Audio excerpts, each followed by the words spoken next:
orchestre. Qu'est-ce que tu fous? Tiens la bourre. Mais je sais. Et ce soir... Avec des chansons, de la magie, du rire, des jolies femmes. Entrez vite, ça va commencer. Le chansonnier est à moi. Fin du spectacle, tout le monde au chômage.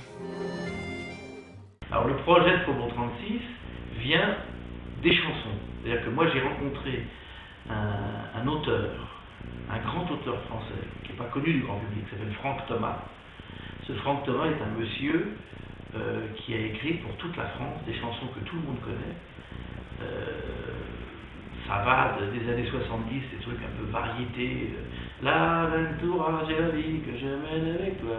Il a écrit pour Claude François le lundi au soleil, plein de choses. Il a écrit pour Michel Jonas, le premier album, dont la fameuse chanson magnifique Dites-moi qu'elle est partie pour un autre jour, etc. Bon, il a écrit beaucoup de chansons. C'est un auteur. Il écrit les textes des chansons. Et quand je dis que c'est un auteur, ça veut dire que c'est pas seulement un parolier qui fait rimer. C'est quelqu'un qui a un univers à lui, qui est un poète. Quand je l'ai rencontré, il y a maintenant une quinzaine d'années, il m'a envoyé, je me souviens très bien, le premier jour, il m'a envoyé un texte que j'ai reçu le lendemain, qui était un texte magnifique et que j'ai mis en musique parce que ça m'a inspiré tout de suite. Et depuis ce jour-là, on a collaboré, on a écrit des dizaines et des dizaines de chansons, et sur mon piano, j'ai, je sais pas, je dois avoir à ce jour peut-être 300 chansons avec lui, tout compris, il y a des esquisses, des choses, des projets, des choses. Et puis on a eu envie d'écrire des chansons qui se situeraient en 1936. On les a fait écouter à Christophe Paradis, qui à l'époque ne faisait pas de cinéma, puisqu'il travaillait chez son oncle Jacques Perrin. Il a appris la production et il est tombé amoureux de ses chansons et il a voulu en faire un film. Mais lui-même n'était pas réalisateur, donc il a essayé de nous faire rencontrer des réalisateurs. Alors on a rencontré Alain Corneau, on a rencontré Jolivet, on a rencontré plein de gens de très très différents. Et puis voilà, le projet a stagné et puis lui, de son côté, il a fait un film qui s'appelle Les Choristes. Les Choristes a été le succès qu'on connaît. Et ensuite, il a voulu faire revenir à ses chansons et faire Faubourg 36, donc évidemment, il a pris les chansons, il en a retiré, parce que c'est trop long.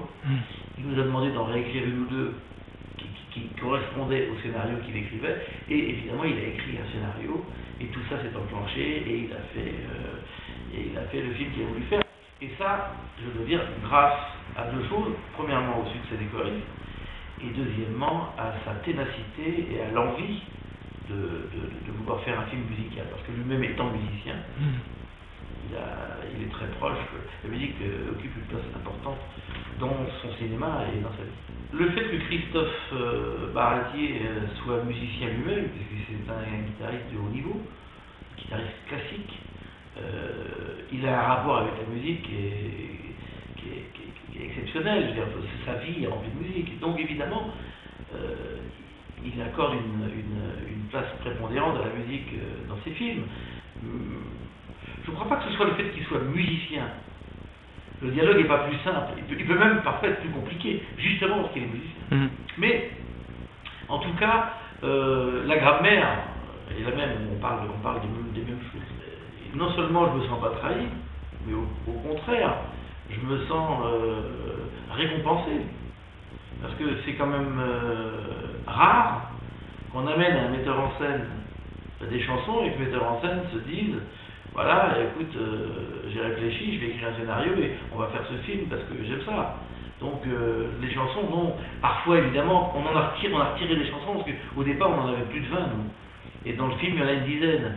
Mais parce que le film aurait duré 4 heures.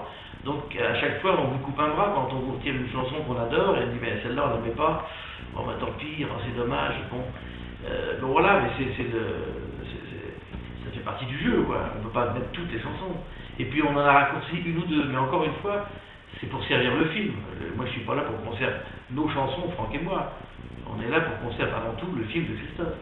Et je suis tout à fait mais content et heureux du résultat, parce que aussi, un autre metteur en scène, c'est ce que je me suis dit après, un autre metteur en scène que Christophe, peut-être aurait fait un Xème film.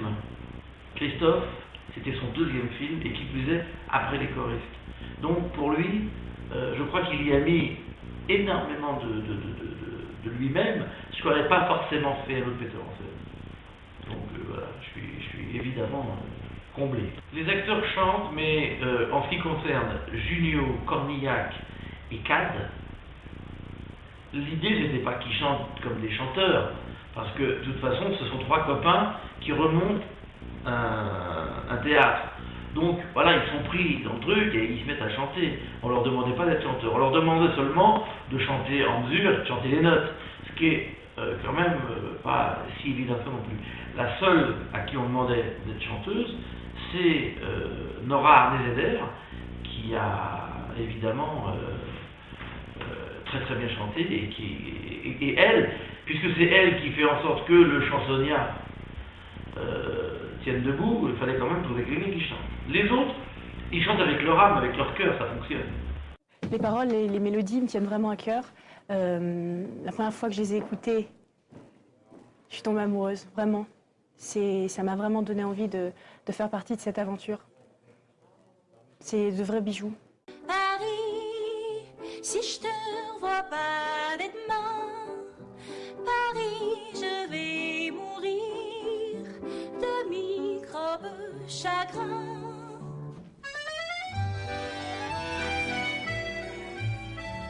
Paris, Paris, tout le temps tu m'endortis. C'est vrai que l'accordéon évoque complètement les années 30. Donc c'est mieux de mettre un accordéon qu'une flûte traversière. Mais en même temps, encore une fois, l'accordéon c'est un instrument extrêmement populaire. Moi j'ai fait des balles quand j'étais plus jeune pour gagner ma vie, bon, il y a un certain temps, et je vous assure qu'il y a encore des balles aujourd'hui, il y en a moins qu'avant, mais il y a toujours de l'accordéon. J'ai toujours aimé énormément le cinéma, je suis allé voir énormément de films, je connais assez bien mes classiques. Nous étions quelques amis quand on était plus jeunes, je sais pas, on avait 20 ans, on habitait à Orléans, et on allait voir, je sais pas, 150 films par an, quoi. En plus, j'avais un copain qui dirigeait un théâtre à Orléans, un cinéma, donc on était tout le temps fourrés au cinéma.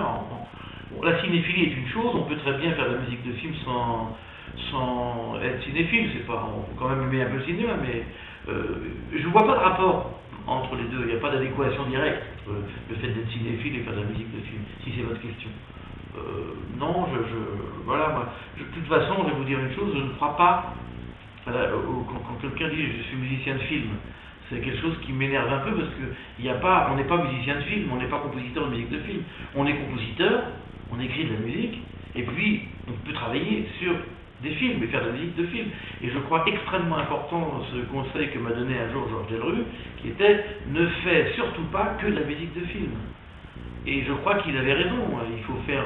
Moi j'aime toutes sortes de musique, donc voilà, j'écris aussi bien des chansons quand je rencontre un auteur comme Franck Thomas, j'écris des mélodies, j'écris des choses plus symphoniques, j'écris des quintettes avant, j'ai écrit dernièrement pour un ami Thierry Kant une pièce pour trompette et orchestre, voilà, et j'adore écrire de la musique de film aussi, mais je ne crois pas qu'on doive se spécialiser dans la musique de film, il y a pas non, il y a un compositeur, voilà, puis c'est pas... Au contraire, je crois même que le fait d'écrire de la musique à côté du cinéma nourrit le cinéma. Les deux s'enchevêtrent. On fait ce qu'on est dans la vie. Ne vous demandez pas à un prunier de faire des pommes. Et ben moi voilà, moi je fais des mélodies comme un prunier fait des prunes. C'est un des aspects de la musique qui m'intéresse, mais c'est pas moi qui décide. Je fais naturellement, je suis comme ça. Voilà, j'ai un rapport avec la mélodie qui est personnel, ça ne veut pas dire que je sous-estime d'autres, j'ai aussi un rapport avec l'harmonie qui est particulier, la science des accords, et ça m'intéresse beaucoup, mais voilà, quand vous écriviez de la musique il y a 30 ans, le minimum syndical, c'était un premier grand prix de Rome. C'était quelqu'un qui avait fait ses études dans un lieu qu'on appelle un conservatoire, qui avait en général appris un instrument, un piano, le violon, ce que vous voulez, qui avait fait des études musicales, les compositeurs à ce moment-là avaient un vrai bagage.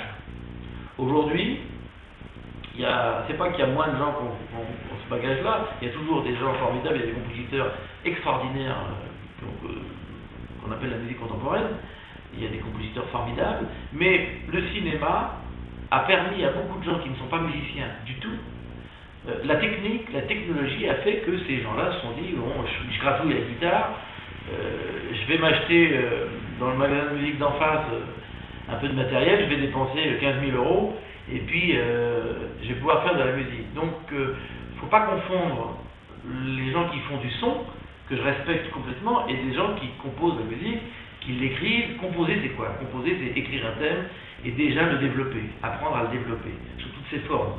Bon, l'harmoniser différemment, le déstructurer rythmiquement. Composer, c'est ça. C'est pas mettre ses doigts sur un clavier, avoir un matériel dans sa cave, et puis faire ploum ploum, et ça c'est bon.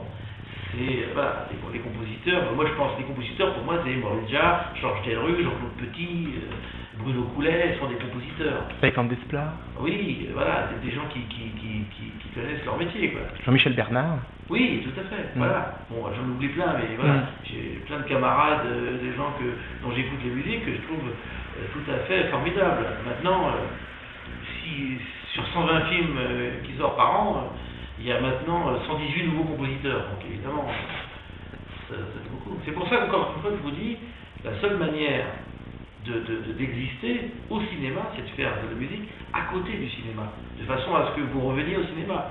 Il y a en plus, on mélange tous les genres dans notre pays. Quelqu'un fait une chanson et il vend 1 million d'albums et on va lui demander de faire la musique d'un film. Alors qu'évidemment, ça n'a absolument rien à voir. Quand je vois M, oui, M, il est gentil, il fait des chansons, il fait bien son métier, il joue de la guitare proprement, mais c'est en aucun cas un compositeur de musique de film. Alors qu'il fasse très très bien, ce qu'il a fait d'ailleurs, pour un film, une musique qui marche très très bien avec le film, c'est très bien, qui se vante de l'avoir fait en une journée, enfin c'est pas lui d'ailleurs, c'est le metteur en scène. Et en plus, j'ai entendu dire qu'il avait fait cette musique en 2 jours, mais moi je pense qu'il ne fallait pas plus que ça pour faire la musique. Vous parlez de votre style musical, quelque chose que je trouve amusant par rapport à votre nom. Vous allez trouver ça peut-être ridicule, mais je trouve ça amusant et peut-être juste. Un mélange de la culture populaire de Django Reinhardt et celle savante de Richard Wagner. C'est la première fois qu'on me dit ça me fait plaisir, oui. Oui, en plus, je dois quand même le dire une fois pour toutes, c'est pas un pseudonyme. C'est terrible parce que je pense qu'il y a des gens qui ont dû se dire à un moment donné, Reinhard Wagner, non mais il exagère. Reinhard Wagner, non. Je tiens à le dire, Wagner c'est mon nom, et Reinhard c'est mon prénom. Voilà. Donc mon père connaissait Django Reinhardt et il a voulu m'appeler Django. C'est ma mère qui a dit c'est mieux Reinhardt que Django. Quant à Wagner, c'était son nom parce qu'il est d'origine allemande, roumaine. Donc voilà. Eh bien écoutez, en tout cas, ce que vous dites, oui, c'est vrai que je m'étais jamais posé la question, mais Reinhard Wagner me correspond assez bien. C'est vrai que j'aime beaucoup les musiques populaires, j'aime beaucoup et évidemment la culture classique, parce que je viens des 2 mondes.